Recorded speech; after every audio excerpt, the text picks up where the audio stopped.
The same questioner is asking, according to the Wikipedia page on the Ahmadi religion of peace and light, it says that you teach that Hashem offers unconventional religious interpretations, suggesting that Adam's original sin involved a past incarnation of Fatima.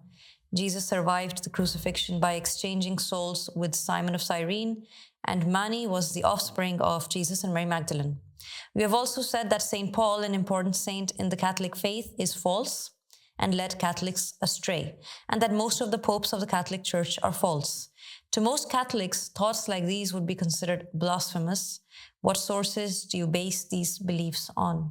Yeah, so basically our beliefs we get them from the words of the prophets and the messengers and from the words of Muhammad and the family of Muhammad alayhi salam.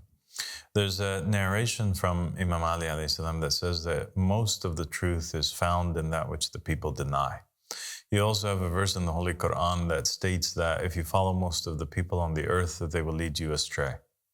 We also know, historically speaking, that the old enemies of religion, whether in Islam, it was Abu Bakr and Umar and Uthman who usurped the caliphate away from the Bani Hashem. They were the ones who were actually responsible for the compilation of the Quran that we currently have. They were the ones whom oversaw the gathering and the destruction and burning of all of the narrations and pure teachings from that first generation of Muslims that they had written down after they heard the Prophet Muhammad speaking them.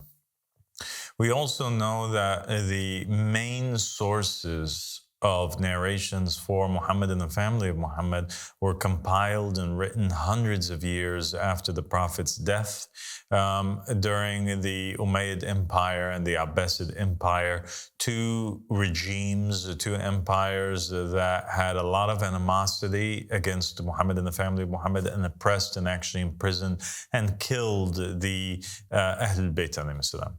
And so we can't really trust all the time the sources that the Muslims as a body deem to be authentic, because these sources were overseen by tyrannical governments and states that God did not place on the earth. The same thing is true in Christianity, right? And so the writings of Paul, which comprise at least 50% of the New Testament, were placed in there by the Roman Empire that had previously, for hundreds of years, oppressed, persecuted, killed, tormented, raped Christians all over the empire. And then all of a sudden, they became the ones who would tell us what we can believe in and what we can't believe in, what gospels are true and what gospels and teachings and beliefs regarding Jesus Christ are false. So they were responsible also for the burning of the Christian material or the sayings of Jesus Christ,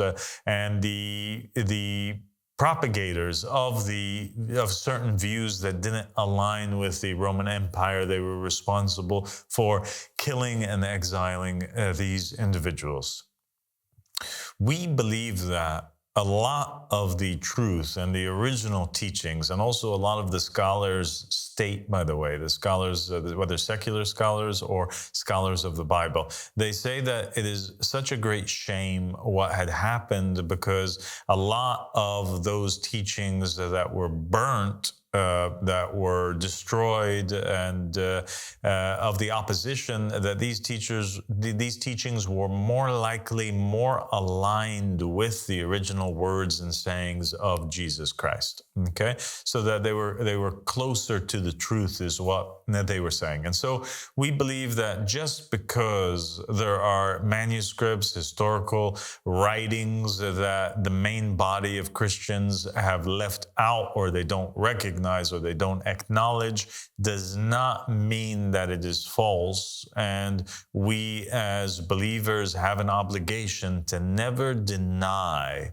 right, anything that we hear attributed to a prophet or a messenger or an imam or a guide that comes from God, unless we read the context of it and the content of it, unless it is blatantly going against something which we know to be true, then we cannot deny it. And actually, there are narrations that state that even if in the apparent it is going against something which we know to be true, we also also should not deny it, because perhaps there's another interpretation to it, that if we do deny it, we would actually be denying Jesus Christ, or be denying God himself, and then we'll find ourselves in hellfire because of that. And so we encourage our followers, and as part of our faith and our belief, to examine all manuscripts and writings that are attributed to Muhammad and the family of Muhammad, to Jesus and the prophets and the messengers. So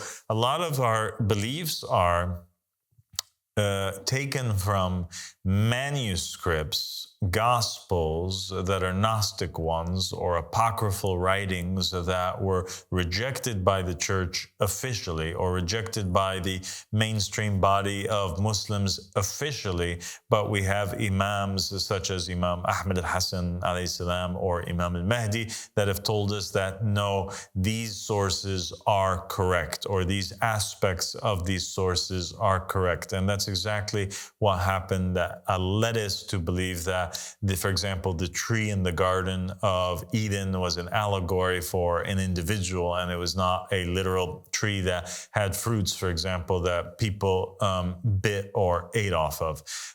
We, as believers, we agree with the Jews, and also we agree with the mainstream body of Muslims that this individual that's called Paul is one of the greatest false prophets of all time, and that he is actually the main individual, him along with another guy whose name is Marcion, who considered himself to be an apostle or a follower of Paul himself. We believe that these two individuals are guilty of corrupting the New Testament and corrupting Christianity as a whole.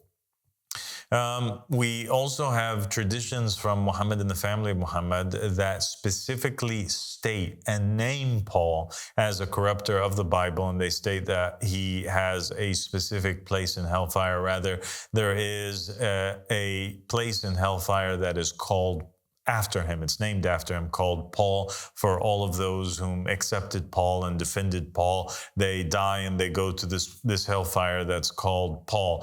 Other narrations state that Paul has a special coffin in hellfire in which he is trapped, and his companions of that coffin, the companions that share with him that coffin, are the worst of all creation. So he's in there with Pharaoh, he's in there with Nimrod, he's in there with a lot of bad individuals in history. And so we consider that Paul is a very bad person who never met Jesus Christ, and according to the New Testament itself, he proudly boasts that Jesus made it obligatory that we follow the disciples, the apostles that lived with him, that knew him, that learned firsthand from him.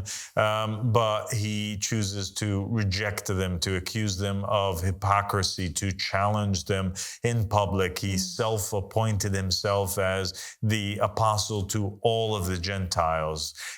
He basically made a lot of claims, and he appointed himself to be to have the authority to change the jurisprudence and to make the Jewish law non-obligatory on the followers of Jesus, something which Jesus himself did not do during his lifetime, because Jesus said that he's not come to change the law, but to restore it, and so, or to complete it. And so that's our opinion, and that's my answer to the question.